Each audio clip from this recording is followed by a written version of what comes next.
In today's video, I'm going to teach you how to record COGS, or cost of goods sold, in QuickBooks Online. Understanding COGS is really important because it's what connects your sales to the actual cost of the products you sold. When it's recorded correctly, your profit and loss report will show an accurate gross profit, which helps you make better decisions about pricing, inventory, and overall profitability. For this process, we're going to record COGS using a journal entry. You'll create a journal entry for each sale or each batch of sales to move the cost out of inventory and into your cost of goods sold account. Before you can do that, you need to make sure the right accounts exist in your chart of accounts. In QuickBooks Online, start by going to the Accounting menu, then select Chart of Accounts. This is where all of your company's accounts live and where you can create new ones. Look through your existing accounts to see if you already have a cost of goods sold account. If you don't, you'll want to add it now.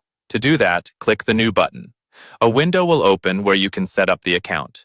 In the Account Type drop-down, choose Cost of Goods Sold.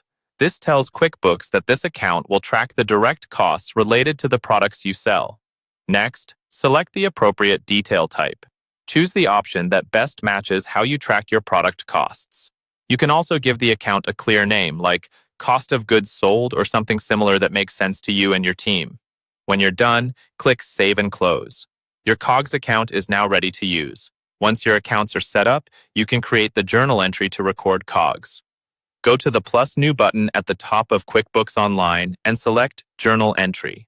This opens a blank journal screen. On the first line of the journal entry, click in the Account column and choose your COGS account. In the Debits column, enter the total cost of the goods you sold. This should be the actual cost to you, not the selling price. Debiting COGS increases your expense and will show up on your profit and loss. On the second line, select your Inventory Asset account.